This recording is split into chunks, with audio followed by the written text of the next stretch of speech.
Alors, pour commencer, les anévrismes splanchniques sont rares. Vous voyez qu'ils ne représentent que 5% de tous les anévrismes abdominaux. Le risque de rupture, alors ça c'est le risque global et donc ça ne veut pas dire grand-chose parce qu'il y a des facteurs de risque dont on va parler, théoriquement de 25%, et en tout cas ce qui est certain c'est que la morbidité et la mortalité est très élevée quand on arrive au moment de la rupture. Et le problème que nous avons avec les anévrismes splanchniques est vraiment par rapport aux pathologies veineuses hépatiques, c'est que ce sont des petites séries. La qualité est extrêmement variable et donc le niveau d'évidence est vraiment faible. Alors quand on parle d'anévrisme splanchnique, ce qu'il faut savoir, c'est que 90% d'entre eux sont issus de l'artère splénique, du tronc cœliaque, de l'artère hépatique et des artères pancréatico-duodénales. Ce qui veut dire que les autres, mésentériques supérieurs et mésentériques inférieurs, sont beaucoup plus rares. Et tout de suite, la notion importante, c'est est-ce qu'on parle d'anévrisme ou de pseudo-anévrisme. Vous avez ici le schéma classique, mais qui montre bien un anévrisme, c'est quand il y a une dilatation qui inclut les trois couches, l'intima, la médiale, l'adventice, alors qu'un pseudo-anévrisme, en fait, c'est une dilatation le plus souvent plus saculaire d'ailleurs, intéressant uniquement l'adventice. Et pourquoi c'est important? Parce que les causes sont différentes et parce que le risque de rupture est différent et parce que la fréquence des symptômes est différente. Donc d'abord, les vrais anévrismes sont moins fréquents que les pseudo-anévrismes. Ils sont le plus souvent asymptomatiques, contrairement aux pseudo-anévrismes. Le risque de rupture est évalué à 3% alors qu'il est évalué à 76%. Ce sont des pourcentages, il faut un tout petit peu se méfier, comme je vous l'ai dit, sur le niveau d'évidence, mais ce qui est clair, c'est que le risque de rupture est beaucoup plus faible et le siège est également très différent. Ici, on a une majorité de vrais anévrismes qui sont issus de l'artère splénique, et puis certains extra-hépatiques. Vous voyez ici qu'on a une distribution beaucoup plus variable. Les anévrismes de l'artère splénique ne représentent plus que 20%, intra-hépatiques, les artères gastro-duodénales, etc., pancréatico-duodénales. En imagerie, en fait, on n'arrive pas à faire la différence le plus souvent entre un anévrisme vrai et un pseudo-anévrisme, et donc ça va être la clinique, l'étiologie qui va nous guider et qui va donc guider la prise en charge thérapeutique. Quelles sont les causes des anévrismes, des vrais anévrismes splanchniques? Les causes générales des anévrismes, c'est-à-dire bien sûr l'athérosclérose, des causes congénitales, l'hypertension portale bien sûr, et notamment portant sur les anévrismes de l'artère splénique, et toutes les causes qui augmentent le débit artériel, en particulier la sténose du tronc cœliaque. Vous savez que la sténose du tronc cœliaque entraîne une inversion de l'artère gastro-duodénale et donc un hyperdébit de ces arcades duodéno-pancréatiques qui sont à l'origine d'anévrisme. Donc voilà les principales causes. Quelles sont les causes des pseudo-anévrismes? Eh bien, tout ce qui est un peu trauma, traumatisme chirurgie, traumatisme lié à la radiologie interventionnelle, iatrogène bien sûr, l'inflammation et l'infection avec notamment bien sûr les anévrismes mycotiques. À côté de ça, il faut voir si les anévrismes sont multiples et s'ils ne s'intègrent pas dans des maladies vasculaires associées, soit des maladies artérielles, dysplasie fibromusculaire, ça c'est très peu au niveau des artères splanchniques, médiolyse artérielle segmentaire, qui est une maladie pas très connue mais qui touche vraiment les artères splanchniques, et je vous montrerai un exemple. Dans le cadre de vascularite, avec la lupus, PAN, etc., ou bien d'autres de syndromes affectant le plus souvent le tissu élastique ou encore de maladies de Randy Osler. Voici un exemple ici. Vous voyez sur cette image, je ne sais pas si... Est-ce qu'on peut un tout petit peu baisser la lumière peut-être pour que vous puissiez voir? Il n'y a pas une pathologie, une atteinte artérielle focalisée, mais de multiples. On a ici une augmentation de calibre, une dilatation anévrismale. Vous avez aussi des sténoses qu'on voit bien, alors que les artères rénales ne sont pas impactées. On a les coupes de reconstruction, et ce qui est plus intéressant, c'est à droite. Vous voyez que tout autour de ce rehaussement auto-artériel, on a une paroi extrêmement épaisse, et là, on est dans le cadre de cette... Ah, ici, d'accord. Alors, c'est ça. Voilà. Moi, je voudrais insister là-dessus. Donc là, vous voyez, c'est plusieurs territoires, des dilatations anévrismales, des sténoses. Okay, ce qui est très important, c'est ce qui se passe en fait autour du rehaussement. Vous voyez de part et d'autre, ici, l'artère hépatique et le début de l'artère splénique sont dans un manchon. Ça, c'est très caractéristique. Plusieurs atteintes, une prédominance du territoire viscéral sur le territoire rénal, et ces épaississements sont tout à fait évocateurs de médiolyse artérielle segmentaire. Par opposition ici, une pathologie artérielle également multiples, ici de multiples anévrismes, dont certains ont donné lieu d'ailleurs à des complications hémorragiques rentrant dans le cadre de la polyartérite noueuse. Donc voilà un petit peu ce qu'il faut faire et voilà le premier bilan. Donc pour penser aux maladies associées, les clés c'est multiples anévrismes, association avec des localisations extra-abdominales et d'autres atteintes artérielles que les dilatations anévrismales. Et donc, quelle imagerie doit-on faire? Une des premières questions, au moment des recommandations, c'est échographie, scanner. Bien sûr, comme vous voyez que la plupart des anévrismes sont extra-hépatiques, l'examen qui domine, c'est le scanner. Encore faut-il le faire, bien sûr, multiphasique et avec reconstruction. Et là, je vais vous mettre à chaque fois en gris les recommandations de l'EASL.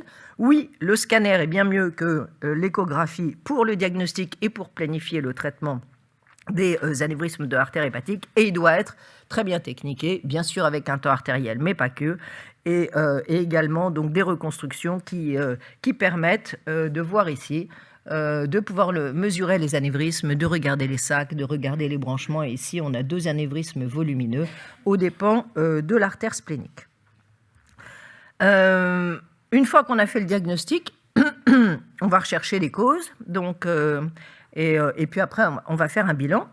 Donc voici, comme toujours, deux causes très très différentes. Ici, un anévrisme vrai dans le cadre d'une hypertension portale. Vous voyez la splénomégalie et vous voyez que l'anévrisme prédomine au niveau des artères spléniques. Alors qu'à droite, il s'agit au contraire d'un petit anévrisme qui est ici, qu'on voit très bien ici sur l'artériographie et qui est secondaire avec un trauma.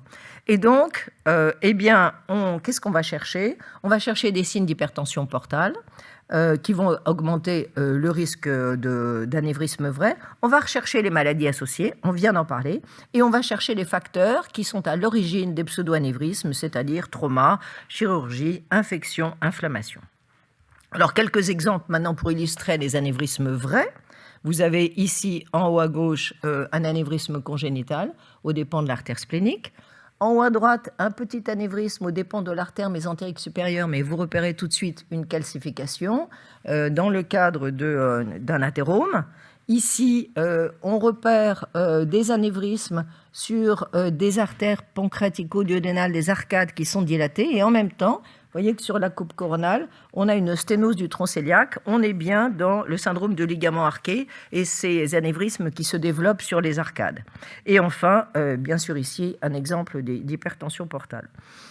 Quelques exemples maintenant de pseudo-anévrismes. Et vous voyez que nous, en imagerie, si on n'a pas la clinique, si on n'a pas le contexte particulier, eh bien, on ne va pas pouvoir s'en sortir, même si la localisation peut orienter. Là, dans le cadre d'une pathologie inflammatoire de la vésicule biliaire, donc un anévrisme qui est secondaire à une inflammation, une cholécystite. Ici, en haut à droite, là, il est beaucoup plus évident.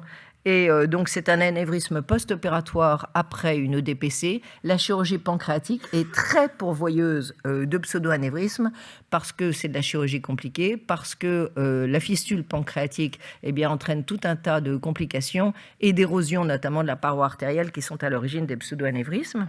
Ici, en bas à gauche, vous voyez des calcifications pancréatiques, donc un pseudo-anévrisme dans le cadre d'une pathologie pancréatique. Et enfin ici, chez un patient où on voit une infection d'un anévrisme mycotique ou infecté lié à une endocardite. Alors, ce qui est important, une fois qu'on a regardé si l'anévrisme était isolé ou pas, si on avait des arguments pour vrai ou faux anévrisme, eh bien, le risque de rupture, il est lié 1 au type de l'anévrisme, 2 à la taille.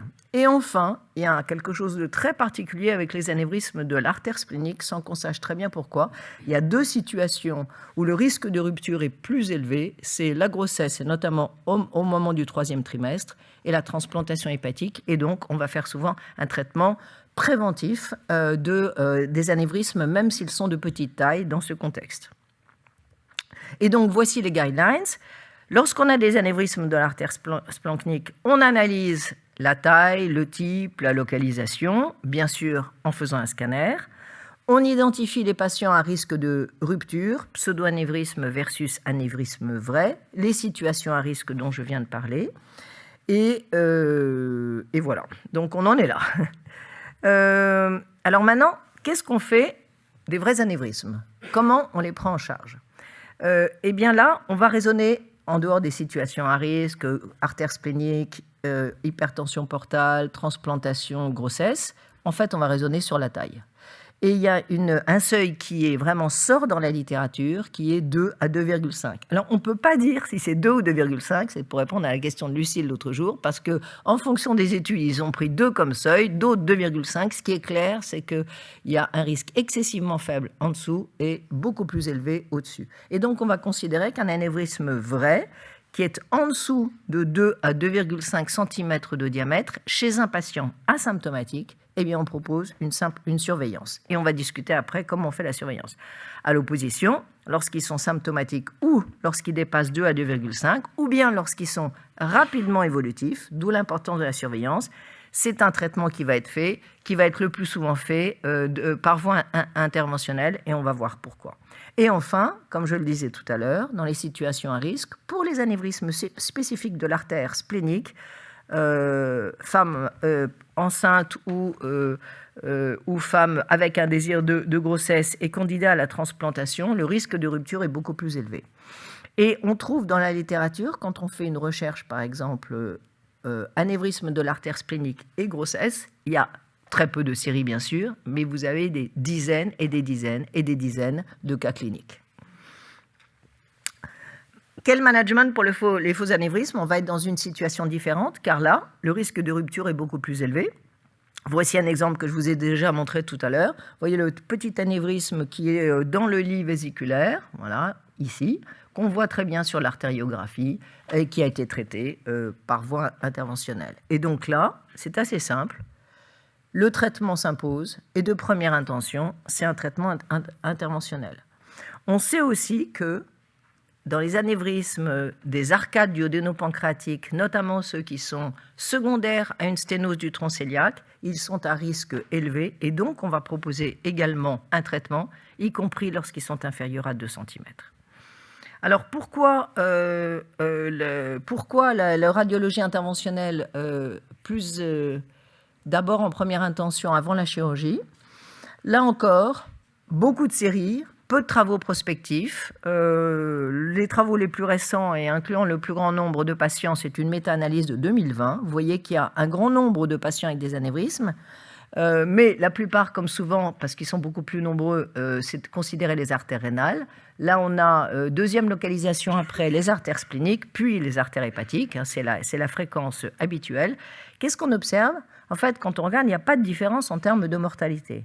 L'abord endovasculaire dans les études est en général fait de première intention. Et cet abord endovasculaire, eh bien, il est associé à une hospitalisation plus courte, moins de complications cardiovasculaires, mais plus de réintervention. C'est la raison pour laquelle on continuera à faire un suivi après radiologie interventionnelle. Alors justement, comment fait-on ce suivi ? Notamment quand on est dans le cas d'anévrisme vrai, moins de 2 cm. Voilà une des séries les plus importantes. Là encore, on a une centaine de patients, on n'a pas des milliers de patients. Suivi de 50 mois, aucune complication, aucune rupture, mais il y avait 10 patients qui avaient un anévrisme supérieur à 2 cm et ils ont regardé la croissance moyenne observée qui, comme vous le voyez, est extrêmement faible. Et donc, la recommandation concernant le suivi, anévrisme vrai, asymptomatique, moins de 2,5 de diamètre, traitement conservateur.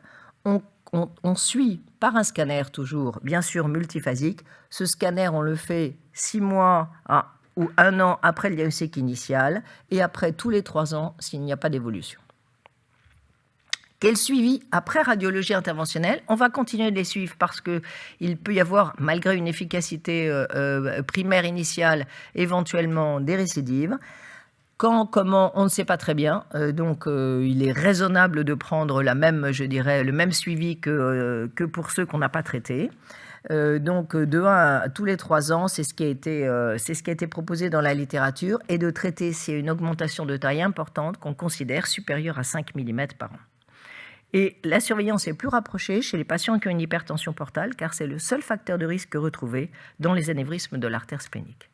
Alors, pour terminer cette synthèse sur les anévrismes splanchniques, ce que je voudrais que vous reteniez, c'est que bien sûr, le diagnostic est basé sur l'imagerie et surtout le scanner multiphasique, qui a plusieurs mécanismes. Il faut bien différencier au niveau clinique et étiologique les vrais anévrismes des pseudo-anévrismes, et là l'imagerie est véritablement en défaut, que la prise en charge varie avec le type, avec la taille, avec la localisation, que les pseudo-anévrismes doivent être traités quelle que soit la taille, y compris quelques millimètres, et notamment les gastroduodénaux ou les gastroduodénaux, les duodénaux pancréatiques, et que le traitement interventionnel doit être fait en première intention, mais bien entendu, lorsqu'il n'est pas possible, c'est le traitement chirurgical.